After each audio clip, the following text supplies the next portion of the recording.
For me, it happened the next day. So you're going through graduation, because don't do graduation ceremony or something like that? Yeah, it is a ceremony. Graduation. All right, so we did that. Today was graduation. Now we're done. Tomorrow, what's happening? Tomorrow, I put everything I learned in the 6 months to use. So I called the district that I was assigned to. I figured out who I worked with that night because I was immediately thrown on nights. Typically, you are when you're a recruit going into nighttime in Chicago as a police officer. That sounds scary as hell. Probationary police officer, PPO is what you are called. Okay. And that's 12 months. Oh, for a full year of being, yes. So what does that mean though? So basically the whole process is your 18 months of being on probation. You're an at-will employee, but you're learning the tricks of the trade. You're learning how to implement what you just were taught, and now you're putting it to use. But you're partnered with FTO, which is a field training officer, somebody who has taken the test on what to do and how to train who you work with. So you're working with this tenured officer, and they teach you the rules of the road, literally, like how to do everything.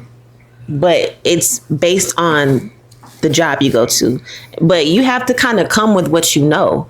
Like, you can't just rely on your FTO to just take over. Like, they're going to probably lead the most of the job, right? Like, you get on scene and you immediately turn your camera on, and you go from there. Whatever you're called to is what you answer up for, and just making sure you're on your P's and Q's, making sure that you're tactically positioned correctly, and show up as the police officer you know to show up as, doing the best you can. Okay. And then they grade you on all of that. So you work with the field training officer for 30 days, and then you switch either to a different department. A different district, right? Or you switch to a different watch, basically a shift. And you can be thrown from midnights to days, midnights to afternoons, midnights to midnights, but you might be working with somebody else. You might be working with the same FTO. Who's to say? It depends on what's available and who's available. Okay. Yeah. So some people do get the rougher districts. I was pretty blessed to not be in the roughest area. But yeah, it was cool. Okay. Yeah. So what was the situation or the call that you got where you was like, you realized like it really sunk in, like I'm really a cop right now? So the first night. And I'm glad it happened this way, because I was walking into the district with my uniform, going to the locker room, pretty much checking in for the night. And I'm like, did I make a big mistake? Like, is this really what I'm about to do?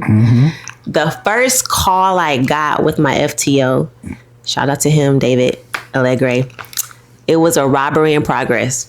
In Wrigleyville. So that's the 19th district, and it's where the Cubs play. But because there's so many, there's like a couple trains there that people just hop on. And the description was male black with dreads, robbed somebody. He was obviously in the area, right? For somebody to call, or even the victim called, I'm not sure. But I gun out everything. Now, I wasn't drawn, like I wasn't aiming my weapon on anybody, but it was ready just in case it was about to go down. But the adrenaline and just the fact that this was go, go, go time, everything just comes back to your mind. Everything you've learned in those 6 months just come flooding back, because this is now the application part. Yeah. And he got away. He hopped on the train, but it was intense. Y'all couldn't stop the train? No. So y'all was chasing him? We were on foot. We got out of the car and on foot. We were looking for the victim. I'm not the victim. We were looking for the offender who matched the description. But, it's so vague. It's so vague. It's dark. In Chicago. That's everybody. Right. So, I mean, you just had to be ready. That's the thing. You just always. How you know he got away, though? Because he was not in there. I know. Of course, you know how to get away. But how did you know he got on the train?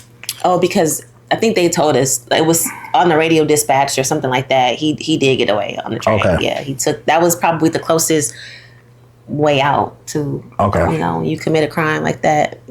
Yeah. You So typically don't stay in the area. So did you have to immediately start looking for him, or did you see the victim, talk to them, and then start looking for him? I think it was. So I don't really remember. Mind you, this was so long ago, over 5 years ago. But I remember having to do a report on it. I think, or we might have just coded it, because if there's a victim, you get their information and you write up a report. But if it's something that you can't really like prove, you can just kind of code it, because if it wasn't like an anonymous call or something suspicious that a person called in, you kind of just let it go. But again, that's even tracked to the coded jobs that we code out. Okay. So yeah, that's kind of how it went down. But that's when I knew like, yeah, this is it. This is go time. Okay, so what was the craziest call you've ever been in through the 5 years?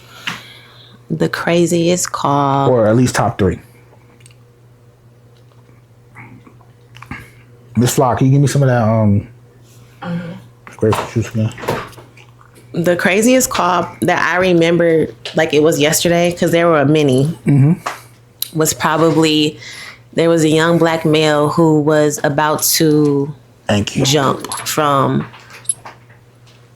a viaduct bridge onto the highway. Oh, the viaduct? Yeah. Okay. He was like hanging from a bridge, but he was hanging from the highway. Yeah. Movies, music, magazines, podcasts, and endless vibes, all on the Coliseum app.